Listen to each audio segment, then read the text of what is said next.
Alright, so this is a 68 RFE, and this is the 2.4 clutch retainer assembly rebuild.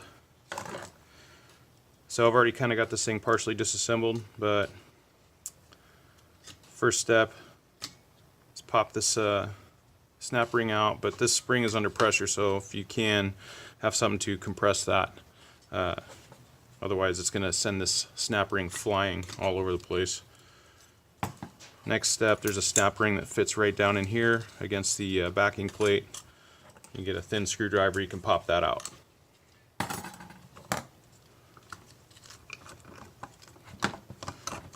Alright, so here we go. Backing plate, which doesn't appear to be directional, but I set it face down anyway. Alright, and so these frictions, we have traditional clutches steels. Friction steel, friction steel, friction steel. Those guys, and then in here, this is what we're really after, is the piston, preformed piston. So we're going to switch that out. This guy, not too bad, there's still a little bit of a lip on it there. But this transmission was absolutely shot, so we're going to, I mean, this is part of the rebuild kit anyway, you wouldn't leave that in there. Alright, so we're going to take this, get rid of this guy, that's old. We're going to take this and get it cleaned up. And it looks like there's some other pieces here too. Alright, we will refer to the service manual and be right back. Alright, so there's another piston in there we're going for, held in by this snap ring.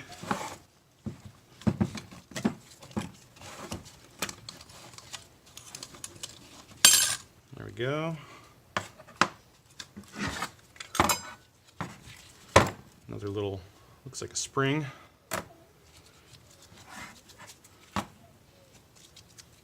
Let's see how we can get this guy out of here.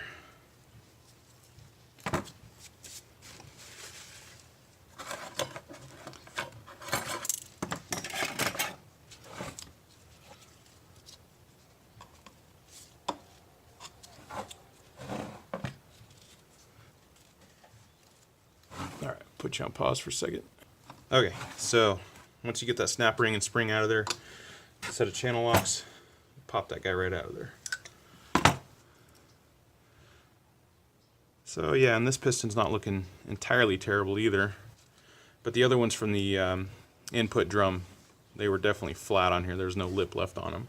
So alright, we're going to pause it and get these parts cleaned up, and then we'll go ahead and reassemble. Alright, we got it all cleaned up here. So next step, so we're going to install the second clutch piston. So we're going to get some fluid on that.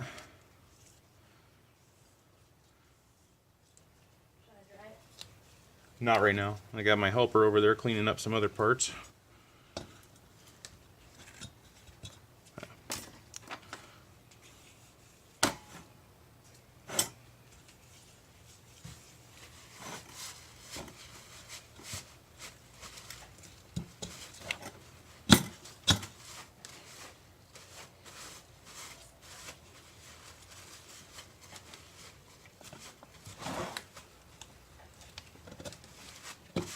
Some of this stuff you need to use a lip seal tool. I don't have one, so I was using some feeler gauges.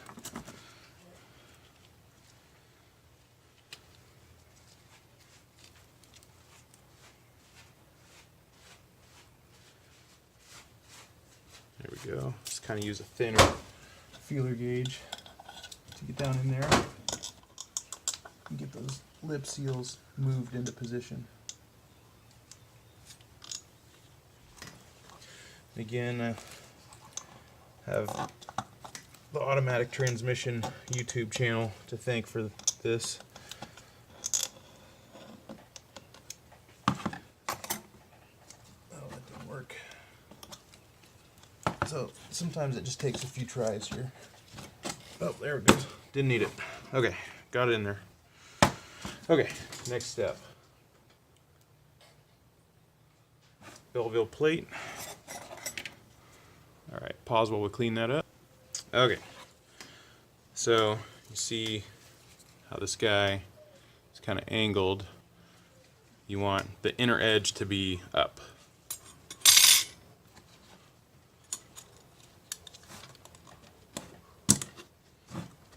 Is that one of the snap rings? Yeah. Oh, it's sort of like a keychain, but for a transmission. Say what? It's sort of like one of those keychains that opens up. Kinda, yeah. Alright, so I got a little piece of rubber glove in there that's got to be removed.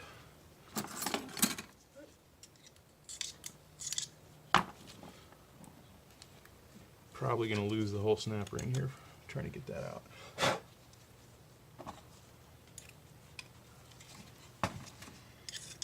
Oh, got it. Okay.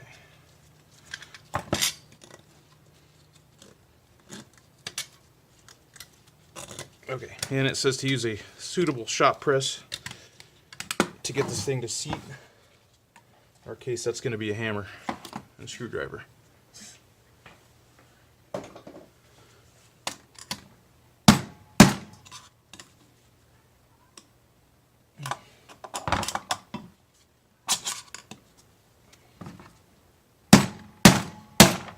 That last one looks like it hit your thumb. I hope not.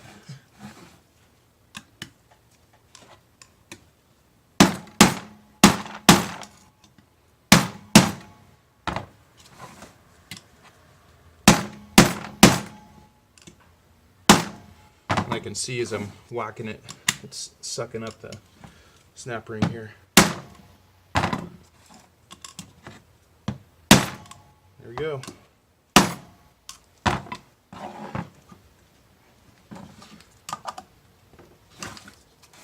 Alright, it's in there.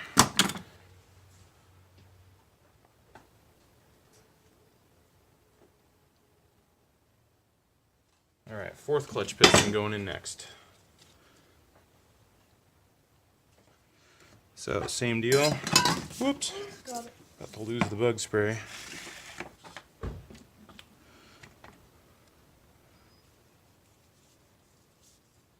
Did you replace the oil filter thing yet?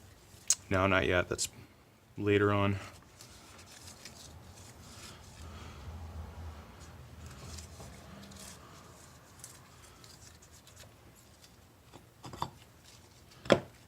Alright, and that looks like it went in nice and easy.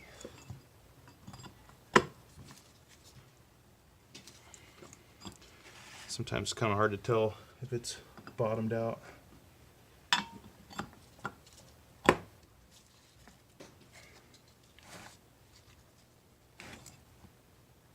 I don't think it is.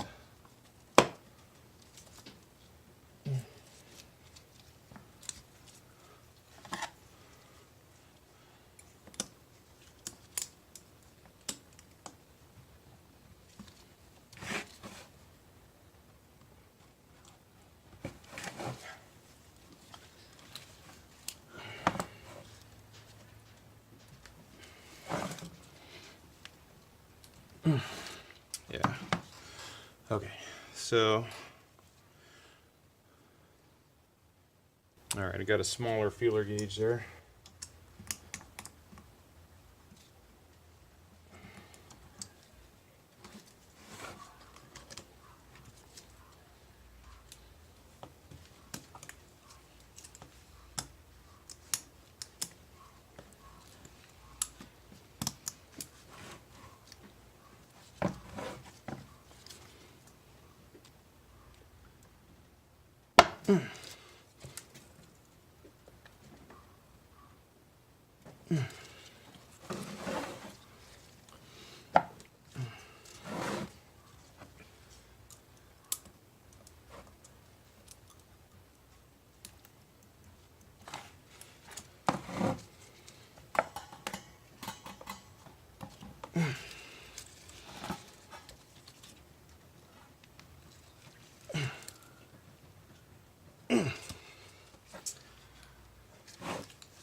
There it goes.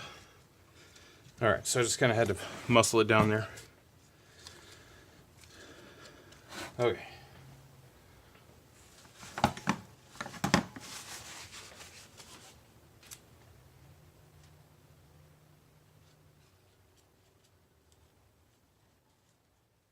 Okay, now here's the fun part.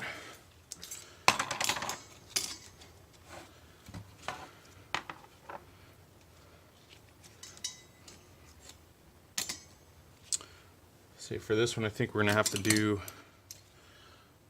our C-clamp trick.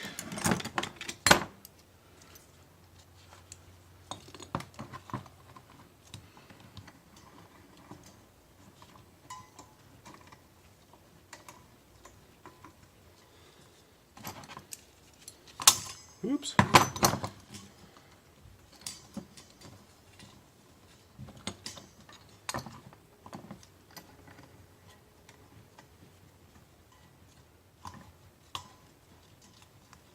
So the bottom of it, not on, maybe? What's that?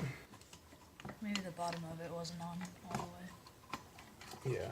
Well, it's all super slippery because there's transmission fluid all over everything.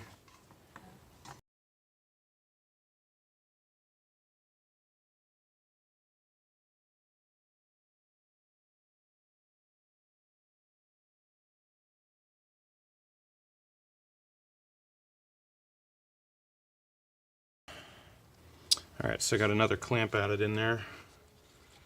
Let's see if that helps us out at all.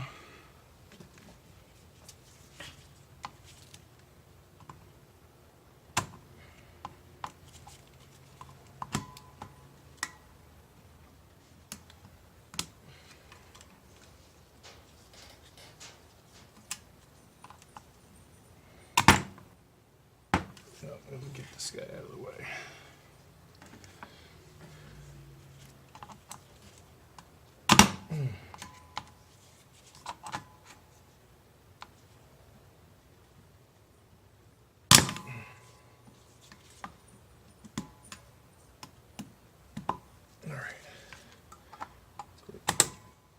Pretty close here.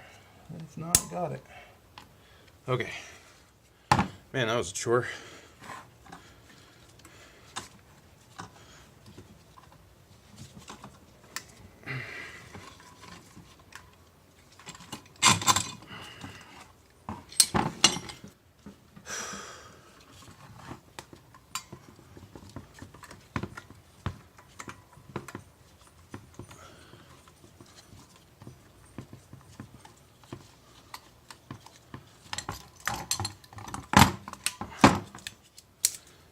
Whew. All right. Don't care to repeat that. Yeah, looks like we tanged up that spring right there a little bit, so we'll bend that back. Perfect. Okay. I think next up is going to be the frictions. Okay, so it is on to the frictions now. Frictions and steels. So these are the 4th clutch plates and steels. And I'm building this in accordance with the ATSG service manual for the 68 RFE, and that can be had on the internet.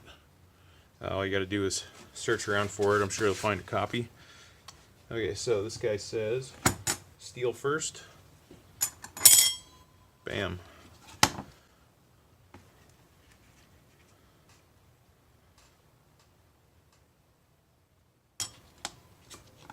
There's 3 of each, but you'll notice I have 4 here. It's just what came in the kit. We'll see if that goes in somewhere else.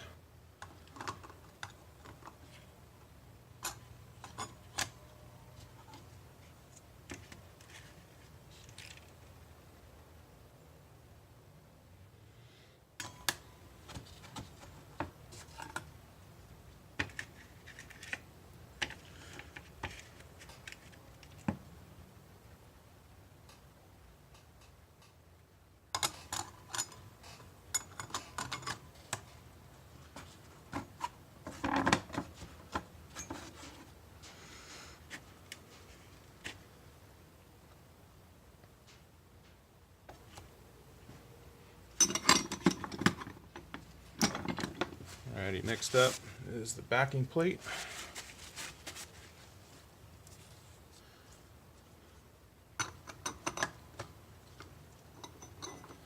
Make sure it doesn't appear to be directional.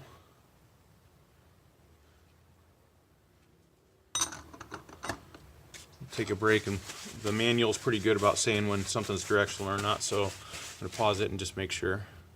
Oh, and here's what I like about these ATSG service manuals. You see right below number 15 in bold, this plate is non-directional and will go either way. Perfect. Alright, and then snap ring.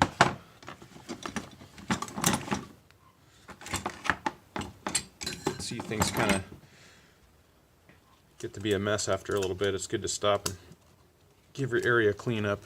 Before you start messing with a spring, you probably want to move the pan of transmission fluid away.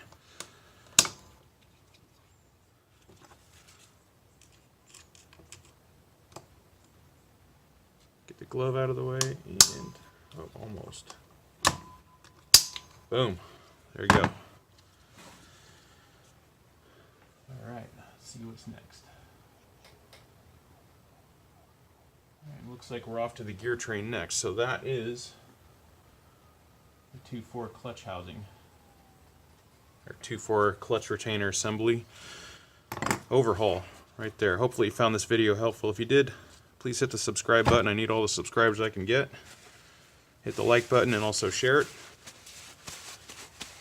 And who knows what I got in store for you next. Subscribe and find out. Alright, thanks for watching.